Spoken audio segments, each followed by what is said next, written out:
Hello everyone. Thank you for watching my YouTube presentation on investments. In this presentation, I'm explaining about what is investments, what are different avenues available for investment, why we need to invest, and what are the risks involved in the investment. In future, I'm going to present on different topics like derivatives, futures, options, equity investments. So I would request you guys to subscribe to my channel. So as and when I update the presentations, you will get an update. So in this video, I'm explaining about the investments. Before starting, this is a standard disclaimer. This information is only for education purpose, not to advise anyone to invest or to take any risks, just for education purpose only. Uh, when anyone wants to invest, it's better to have independent research or better to contact your financial advisor.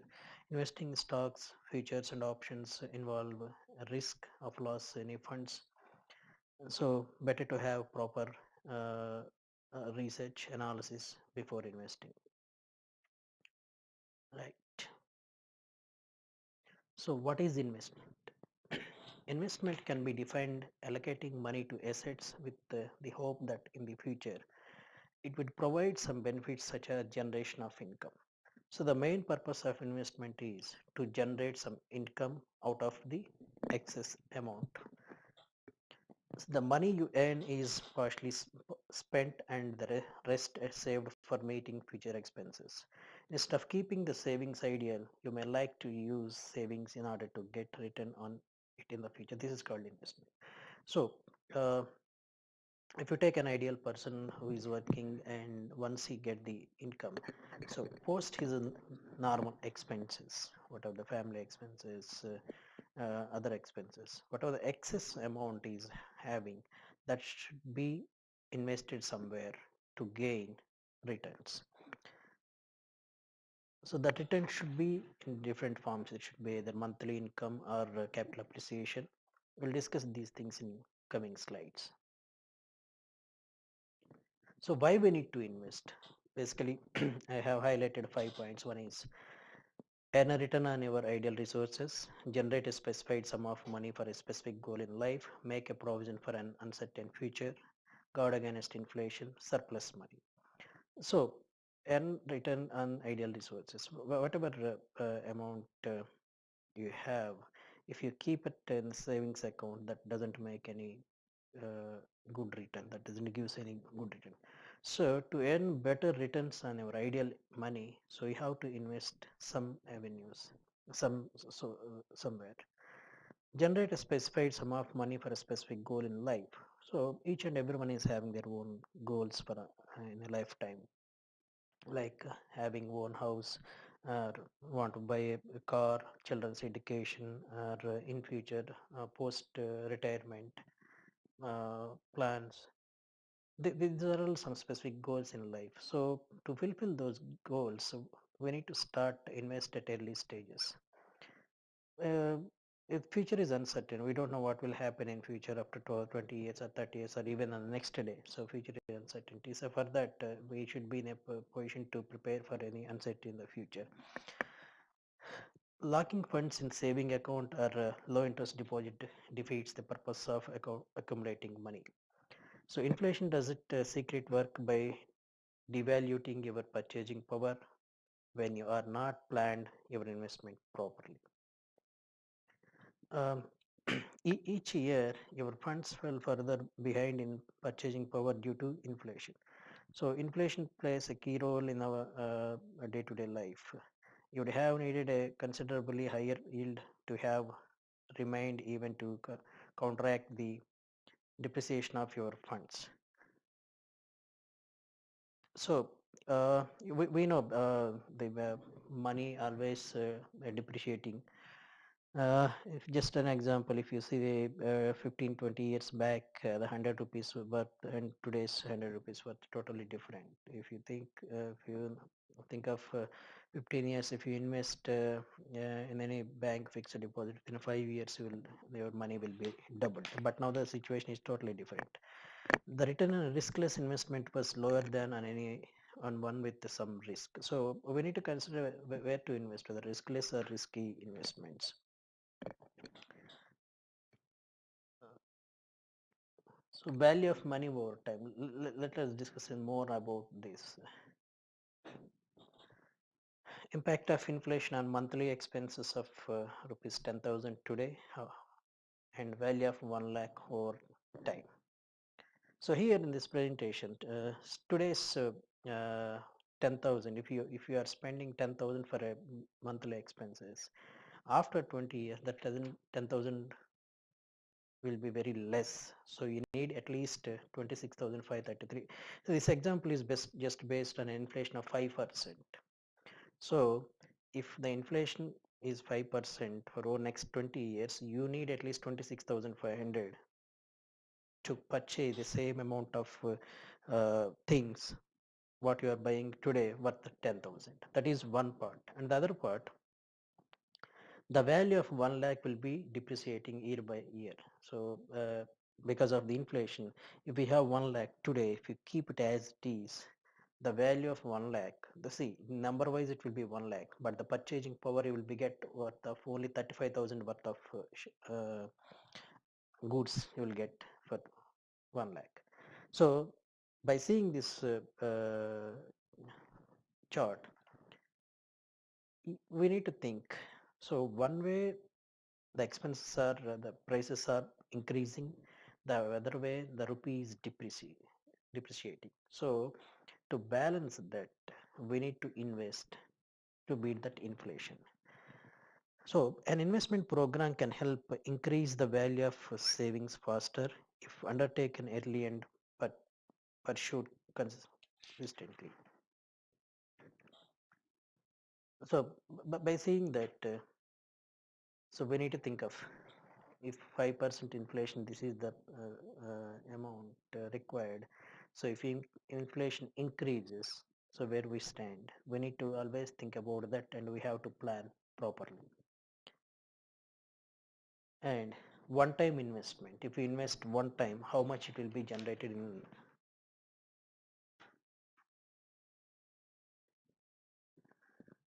one time investment in rupees. If you invest 2 lakhs, 1 lakh, 50,000, I have taken 5 examples: 10,000, 20,000, 50,000, 1 lakh and 2 lakhs. And 3 scenarios: one is at 6%, one is 8%, and the 10%. So for an initial one-time investment compounded quarterly for a 15-year period. These figures are only illustrative, and now fixed assured returns are being offered. This is just an example. We need to understand how the amount will be differ based on the interest rates. So if you invest 10,000 one time at a 6% rate, after 15 years you will get 24,430. And if you invest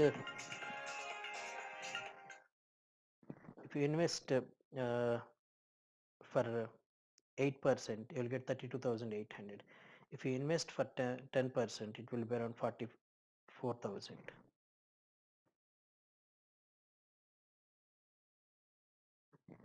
So if you invest 20,000 for at 6% interest for 15 years, it will be around 48,860. So assume if you have 1 lakh invested for 15 years, after 15 years you will get, if it is 6% interest, you will get 2.44 lakhs, and if it is 8%, it will be 3.28 lakhs, and if it is 10%, it will be 4.4 lakhs. So uh, the rate of return, at current scenario, it is around 6.5 to 8% range. So 6 to 8% range we are getting interest. The purpose of saving and investing is not to make you immediately rich so that you will forever have enough money, but to build additional funds in a slow but sure manner, whether it be present consumption or future plans. So extra money is always, if you have any extra money, always you have to put somewhere so that the value will increase. If is it is generally agreed that one's asset should be ideally increase about 10% yearly. So that is way how we need to plan. Our assets should increase at least 10%, and you should manage to save at least 5% of disposal income, the amount left over your routine expenses. So these are two goals. One is your assets should grow at least 10%. So how it possible? That is a question. So you need to think of when you are investing, where to invest, where I will get more returns if I invest properly. So the base should be at least 10%. There are assets where you will get more than that, and again the risk is aligned to that. And it is important to establish a regular saving habit for your own financial health. Uh, Always we should have maintained proper way of investing. It should be a regular investment. Uh, I know we are human beings. Whenever we have some excess amount, we feel that okay, we can do this, we can do that, we can go somewhere, or we can spend in a different way. But same way, I'm not saying that we can't do all these things, but the other way, at least we have to plan our future by investing, by start investing at as early as possible.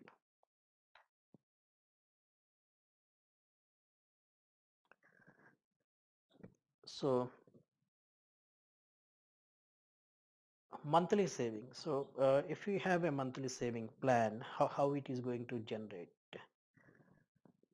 saving per month for 15 years. Again, five scenarios: 1,000, 2,000, 3,000, 4,000, 5,000. Total amount. So if you invest 1,000 monthly for 15 years, your investment would be around 1.8 lakh, and at a 6% interest, you'll get 2.92 lakhs. So if you see before slide and current slide,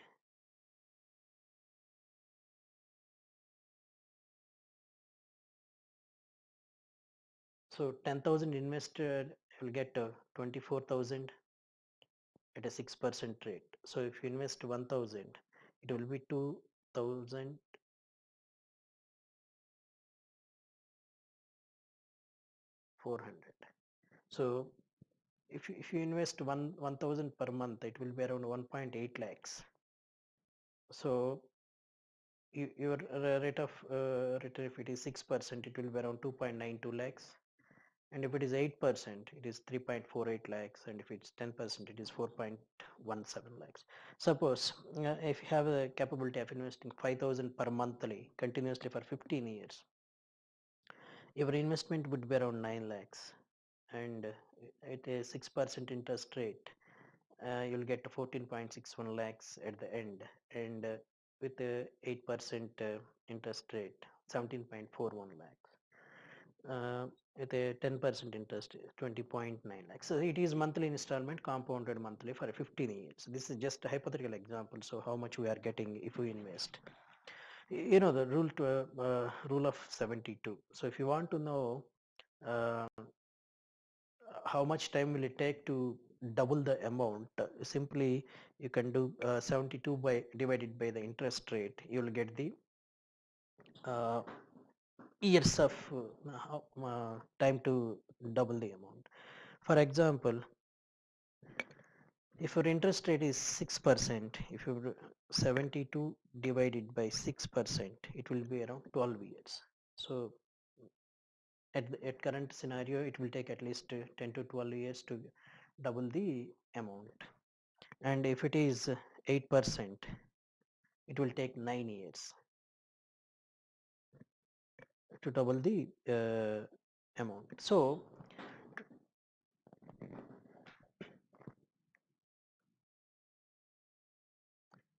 what are the different investment avenues available to invest properly? So we have broadly identified uh, shares, equity, mutual funds, government securities or bonds, real estate, precious metals, art, etc. So these are main things at current we can do. So there are other investment securities available, like futures and options, swaps. Uh, so shares, each one we can discuss in a broader manner. So common stocks tend to be the main instrument for capital appreciation. Stocks bought specially for appreciation is called the growth stocks. And people always, two kind of people, investors basically, one expecting the income in frequently, that is dividend income, and the other one is capital appreciation. So when people are investing in shares, the goal is to get income or capital appreciation income. So that's why people prefer the investors who are interested income, they prefer the growth dividend stocks. What are the stocks providing dividends, they will invest in those stocks. So the capital markets consist of market for stocks, bonds, mutual funds, and exchange traded funds. ETFs are nowadays they are increasing their presence in the markets. Many investors are showing interest to invest through ETFs. So capital markets consist of stocks, bonds, mutual funds, and ETFs. So again, the other way of these, I think, is commodity markets and derivative markets. So uh, derivatives, again, equity derivatives are there, and bond derivatives are there. These are type of another instrument. So a stock is essentially an equity or ownership claim on the cash flow and assets of the company. So equity stock owner will get the ownership of the company. They have the voting rights. Uh, Whenever there is general meetings, they have the right to participate in those meetings. This is a uh, theoretical view. When it comes to a stock owner, so anyone who wants to invest in the company, they can buy and the stock through broker and through any stock exchange. A bond is a debt security that represents a fixed income claim on the cash flow and assets of the company. Again, in the bond market, there are different securities like corporate bonds, government bonds. Uh, Government bonds always risk free, and their interest is lower compared to the corporate bonds. Corporate bonds, they carry some risk, but the interest rates vary. So corporate bonds, whenever a person wants to invest in any corporate bond, they have to see the rating of the company. That there are many rating agencies providing the ratings.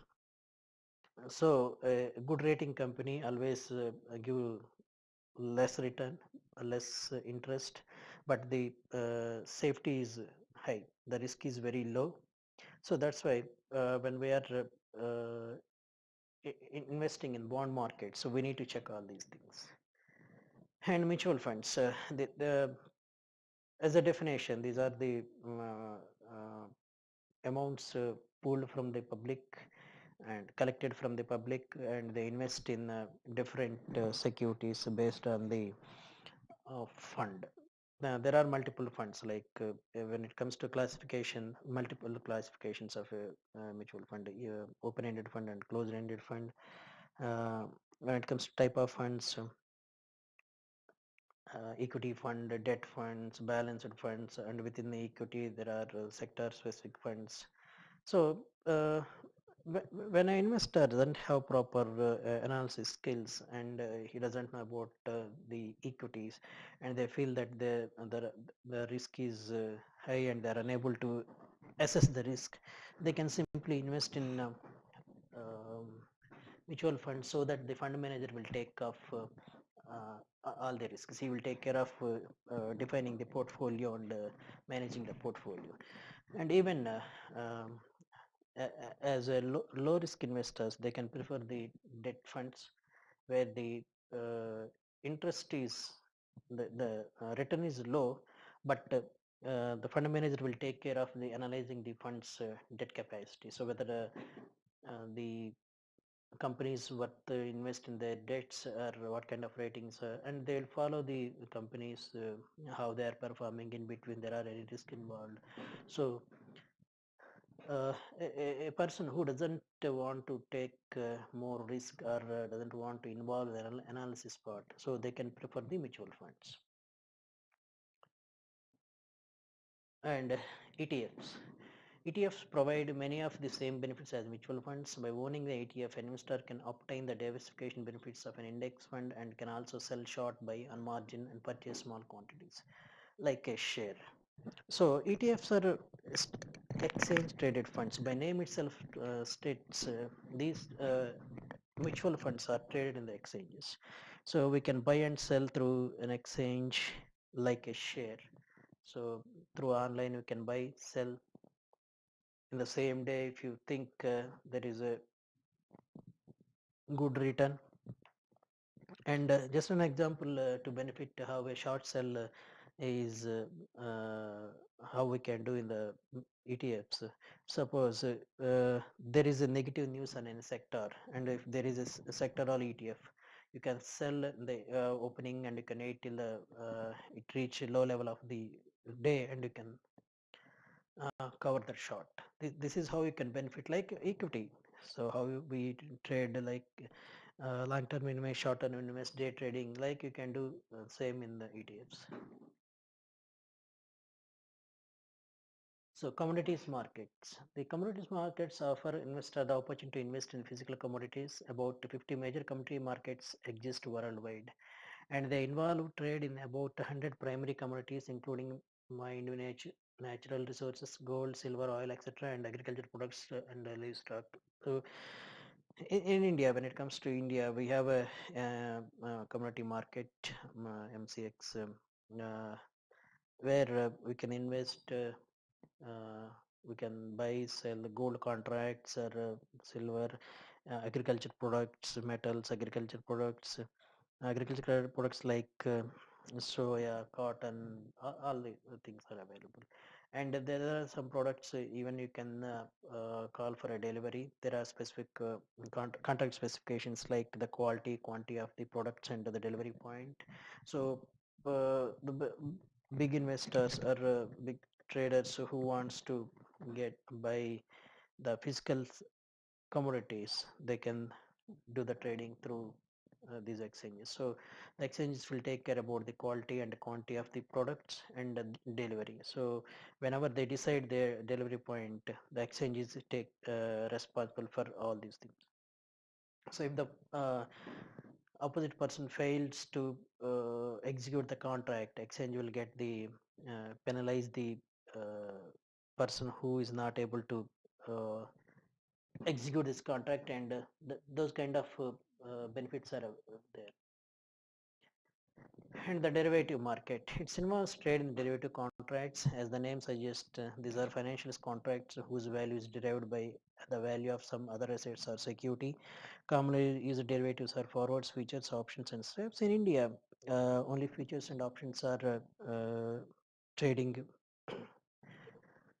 high volume. So whoever they want to invest in derivative market, so they can do trading like an equity trade. But the futures and options, these are traded in a lot by basis, not in a single stock, single unit.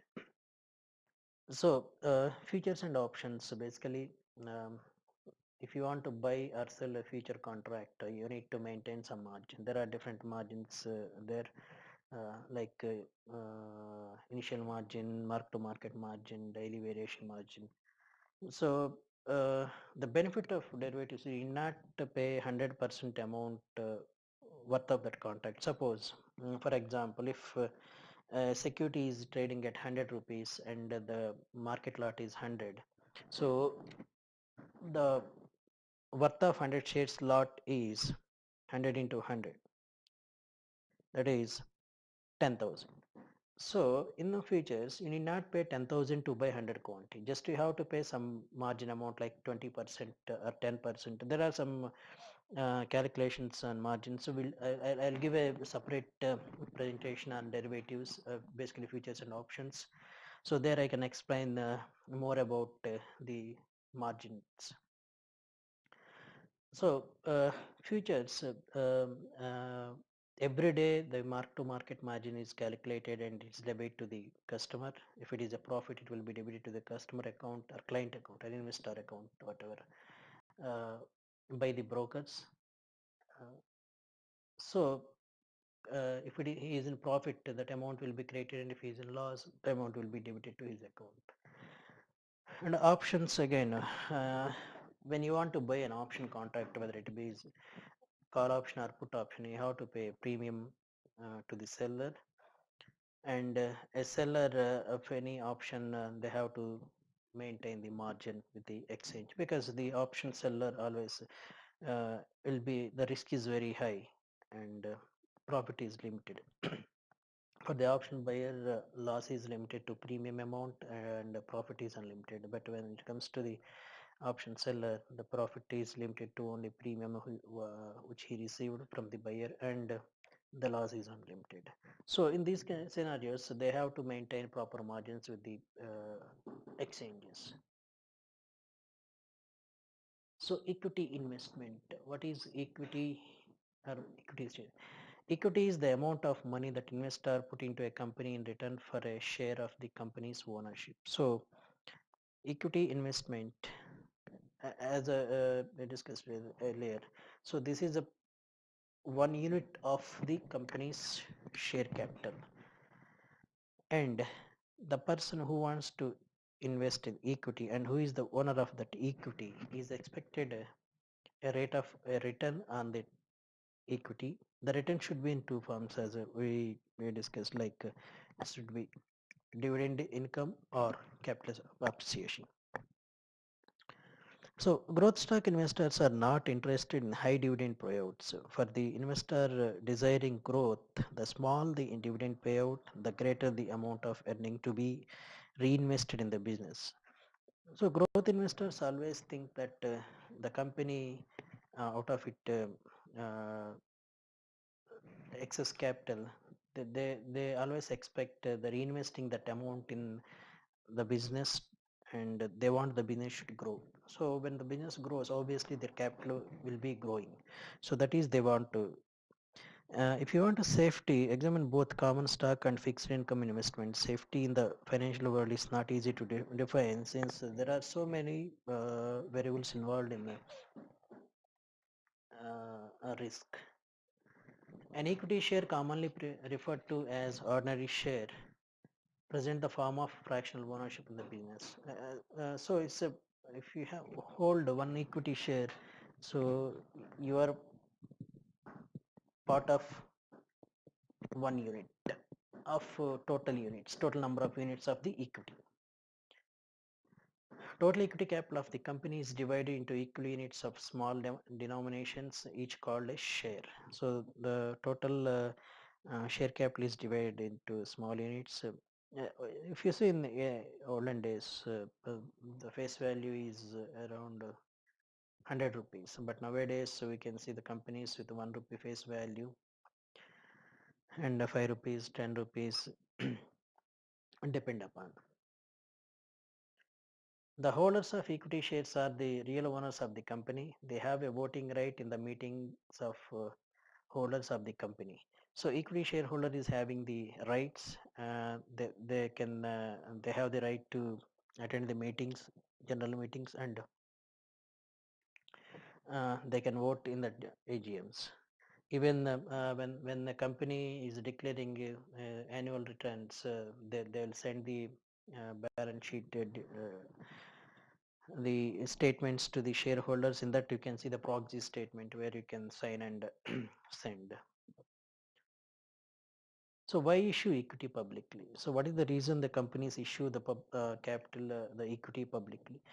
So the one is new capital. Almost all the companies go public primarily because they need money to expand the business. So that if any company wants to expand their business, there are two ways. One is to get the debt capital. They can go loan from any bank by mortgaging their existing assets, or if the business is good and they can raise the capital through public by issuing the shares. And future capital. Once public firms have greater and easier access to capital in the future. So why companies go public? So the other reason is, if it is a public company in future, if they want to raise a capital through debt, or follow on or they want to again issue new shares to the public, it will be easy for them, because these are the uh, companies trading in the exchanges, and regulators will be taken care. All the information is shared with the regulators. People are aware that how the company is performing, the share prices, everything. So that is the reason why companies go for public and mergers and acquisitions. It is easier for other companies to notice and evaluate a public firm for potential synergies. IPOs are often used to finance acquisitions. So any company, if it is a public limited company, the other companies who wants to uh, who are ready to buy such companies, it will be easy for them to understand their business and how they are, how potential they are, because the growth and it is visible in the public. Uh, uh, the exchanges will provide all the share prices, so they can see the past performance from 5 years or 10 years, or from the day when they listed in the exchanges. So because of that flexibility, and the information is available, so to acquire or merge with other companies, it will be easy. People will accept, the shareholders will also accept the synergies. So the main point for this presentation, trading in equity, how we want to trade, what is the way of trading equity. Equity trading is basically purchase or sale of a company's stake with the help of a stock exchange. So anyone wants to invest in any company's equity, there are two ways. One, if it is a public limited company uh, which is trading in the stock market, in exchanges, which is trading in the exchanges, they can directly buy and sell in the through exchanges. And if the company is not trading, and anyone wants to invest that company, they have to approach the management, they have to invest their capital with that company. That is called private equity. So private equity, always there are limitations, and always there should be possibilities of losing money, because we don't know the value of the company, and periodically we have to value the company. In between something is happened, then business always uncertainty is there. So it will be very difficult to assess the value of the company. Now, when it comes to investing in a publicly traded company, so it is very easy. You can simply open a trading account and buy and sell, and in between, if you want to get your money back, you can do that very simple. So that that is the benefit of investing in companies where they are trading in stock exchanges. So equity may be traded in the primary market when a company makes an initial offering, that is IPO, and newer securities may be bought. Shares that have already been issued are bought and sold in secondary market. Investors may also own private equity, and that is shares of company that is still private and not listed on the bourses. So again, the shares that have already been issued are bought and sold in the secondary market. Whenever a person applied for equity for a IPO, and if he is not able to get the number of shares whatever he wants, because of so many reasons, because of the oversubscribing and other things, they can buy in the open market and through exchanges.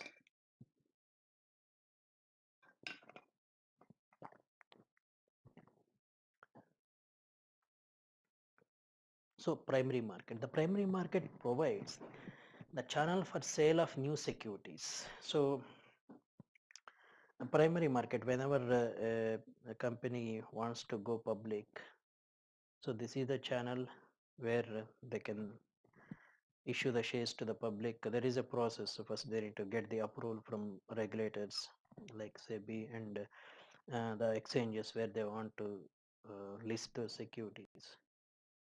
So government as well as corporates to raise resources to meet their requirements of investment and discharge some obligations. So why companies go public? Uh, One is to raise the money, and the money should be utilized to expand the business as well as to reduce their loan part. Every company that proposes to go public must come out with an initial public offering. During the IPO, the company offers a certain portion of its equity to the public. After the closing of the IPO, the shares are listed on one of the stock exchanges, which are an important component of the stock market. The primary exchanges in India are National Stock Exchange and Bombay Stock Exchange.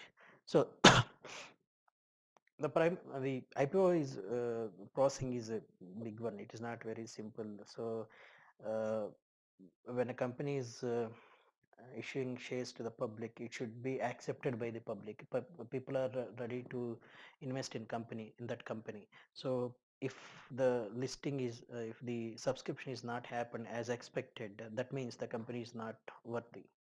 So people, the investors will do their research and they depend on their other resources like analysts to understand the company exact value, whether the prices quoted in the offer documents are correct or not. So if they think that the price is reasonably valued and it will give more return in coming future, or the company will grow, then they accept and then invest in those securities. uh, if you see nowadays, you can see 20 times, 15 times, 30 times over subscription. That means the people are very interested in IPOs, and companies are giving that kind of advantage to the investors who invested in those securities.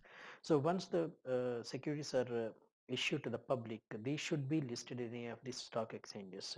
In India, we have two major primary exchanges. One is National Stock Exchange, that is NSE, and Bombay Stock Exchange, that is BSE.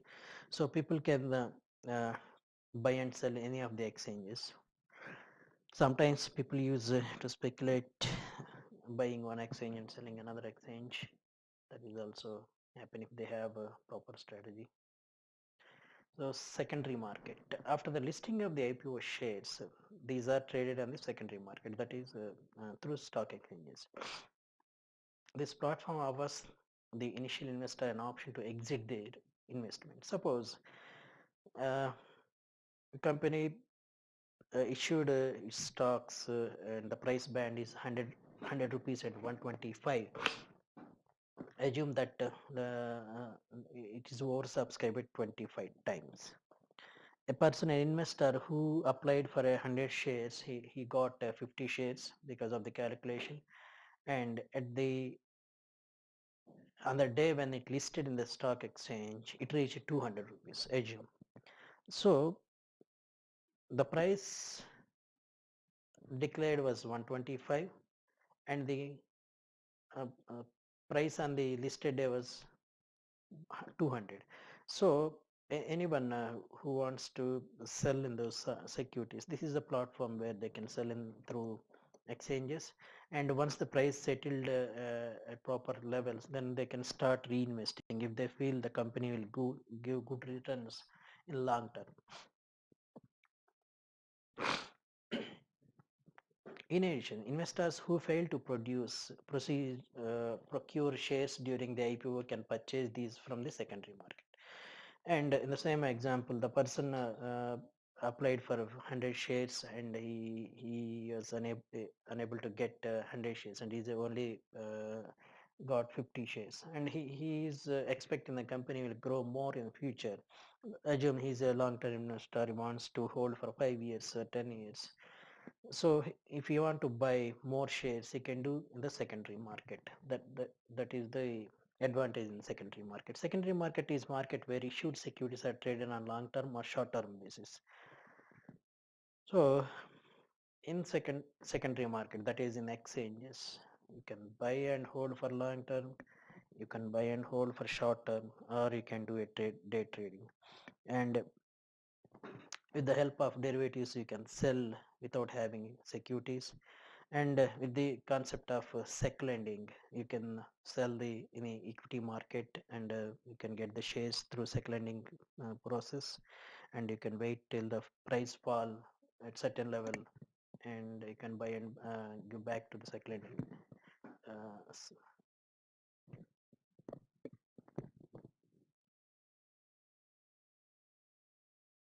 Trading in the Indian stock market is commonly done through brokers. The brokers act as intermediaries between the stock exchange and the investors. So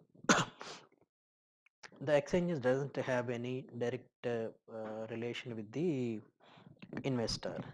So the trading is if any person, a new person wants to invest in equity, so he needs to open a trading and demat account with the help of his bank account and other documents.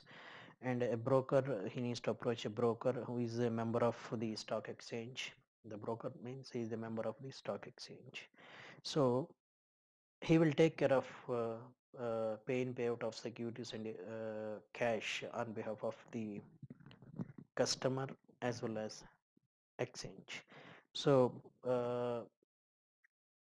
through his trading platform, uh, we can trade, or we can call the broker and we can ask him to execute the trades on behalf of us.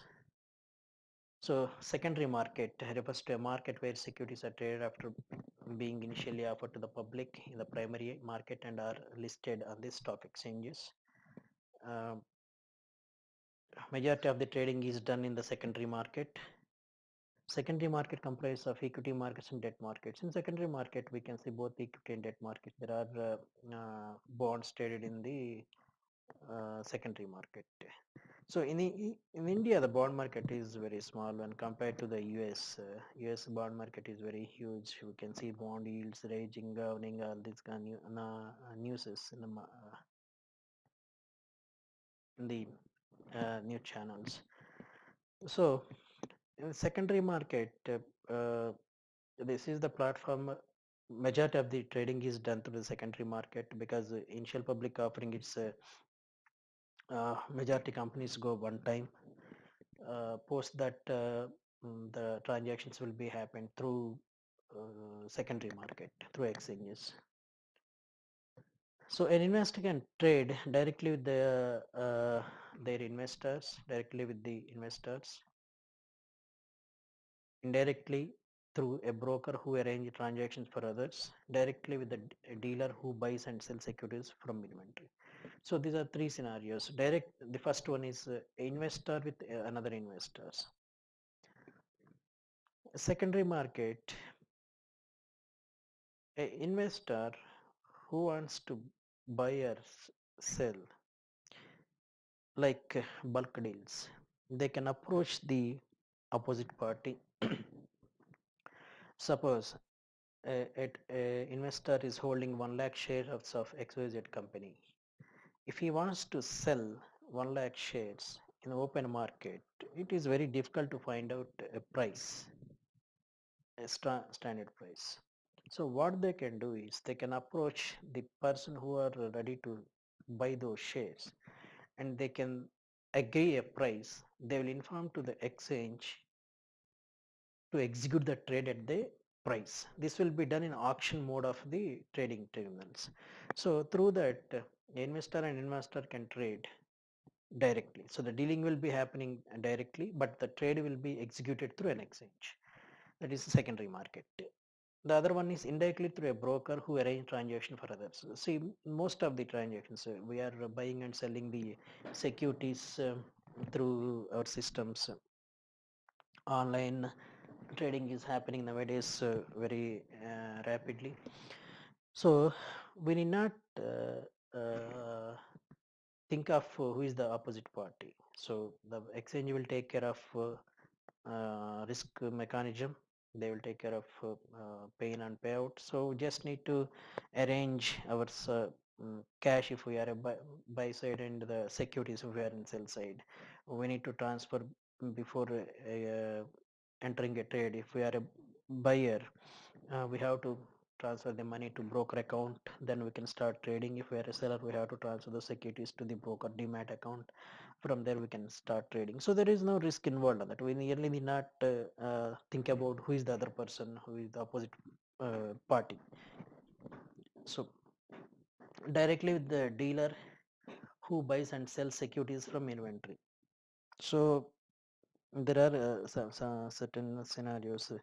The brokers or agents, they will do this kind of transactions, so we can directly deal with them through exchanges. Why to invest in stock market?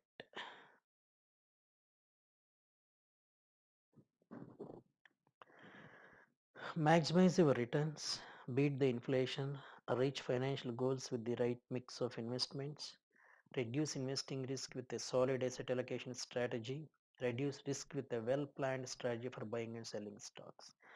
So the primary when it comes to investment, the primary goal should be gain something out of it, whether it should be a short-term income or long-term capital gain.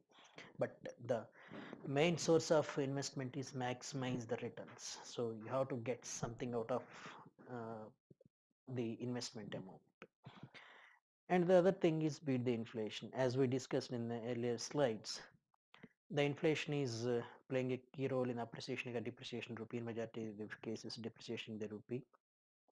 So to beat that inflation, uh, inflation always depreciate the rupee value. So in those cases, to beat that inflation, we have to invest our funds. So the stock market is one area where we can use to gain more returns.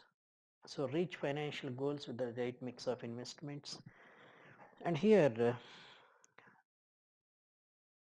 everyone is having their own goals.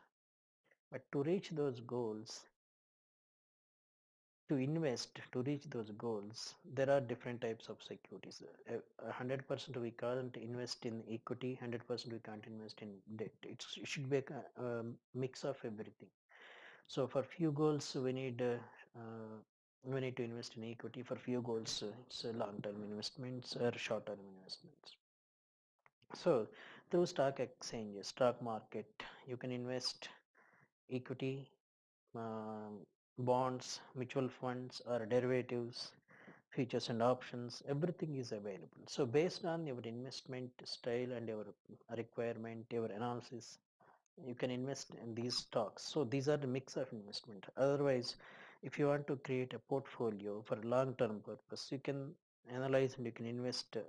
You can create your portfolio with the mix of all the different securities, different types of securities. Reduce investing risk with a solid asset allocation strategy, like we discussed just now. Allocation of your assets, like if you are ready to bear risk, you can invest 70% into equity, or 20% into debt, and 10% in real estate, like that. So if you are not ready to take a risk, majority of the portion, above 50% in bond, and remaining some into equity, the others into real estate, or kind of, basically it's based on your risk bearing capacity and your expecting return. So if you are ready to take risk, your return would be high. If you are not able to take risk much, your return would be low. So the return on riskless investment was lower than one on with the same risk. Riskless investors may feel better away from the volatility of the business world, but over long haul, their savings and assets invisibly erode. So always we need to consider the risk. Reduce risk with a well-planned strategy for buying and selling stocks. And the other way, so with the assumption, suppose if we invest in a company at the present, the company is performing well, and you invested after a year or two, if the company's performance is slowing down, so simply you have to come out of the securities and identify the potential stocks where you will be getting good returns, so you can change that plan. So and frequently, at least monthly quarterly, you have to change your plan if things are not going well. If everything is perfect, you can continue as long as the uh, strategy is working good. So how to invest in stock market? Stocks are bought and sold through brokers. A broker is a person who acts as a go between for buyers and sellers. Normally, when the instruction is given to deal, the broker will transact at best buy and lowest available price and sell the highest. So, stock broker.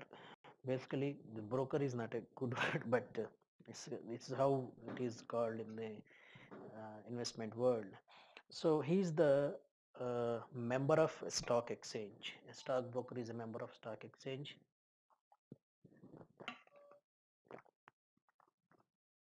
He'll be providing a service to investors to buy and sell the uh, securities of the companies that are listed in the exchanges.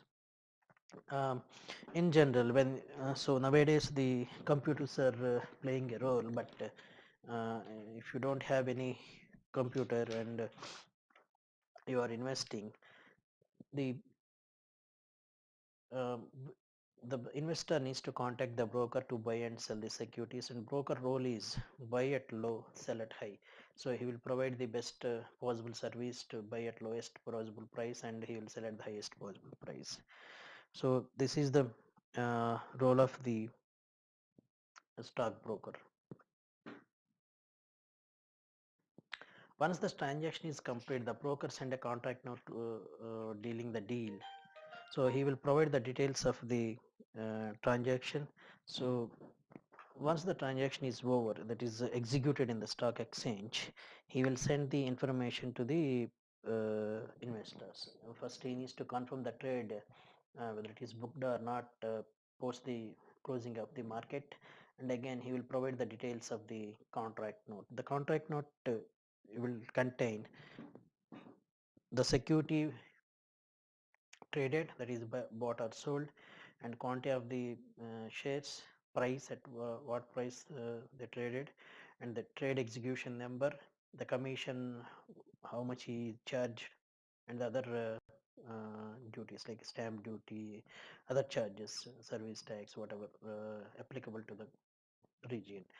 And that contract note should contain all the details. So that is the confirmation, and the details will be getting from the broker to the investor. So as the trading becomes more electronic, the trading from one's desktop computer and with the payment being just another electronic instruction to the transfer funds, it is increasingly becoming more of a computer game. It's a good statement. Nowadays, we need not approach the stockbroker for trading. So first we need to, at least initial first time you have to contact them to open an account. Post that you can do your trading. It's kind of a game. So you have enough analyzing capacity and enough resources you have available, so you can buy and sell from your laptop or computer, even the mobile. So nowadays mobile apps are absolutely working fine. Their accuracy is the fast speed internet, and these are all playing a key role in trading.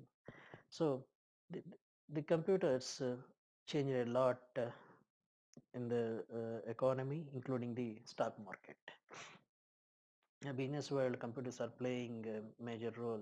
So with the robots coming into place, even trading is happening to robots. So we need to see after 5 years where we will be standing with the robots generating the signals, buy and sell. So we need to see how it will be changed. Thank you for each one of you.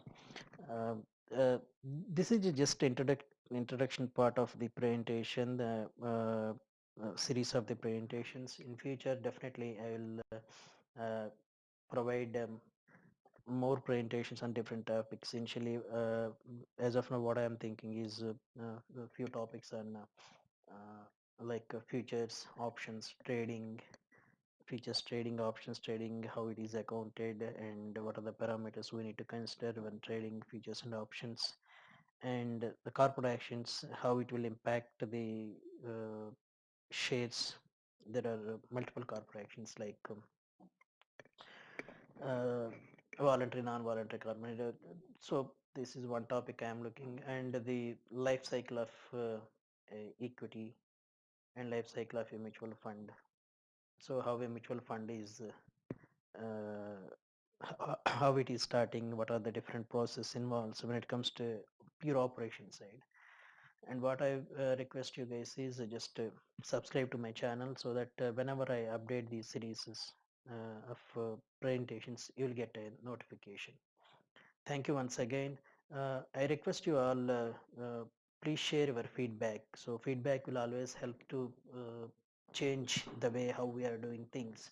Uh, I'm expecting you guys share feedback, how you are thinking, and if any change is required, I'll take care of that. Thank you.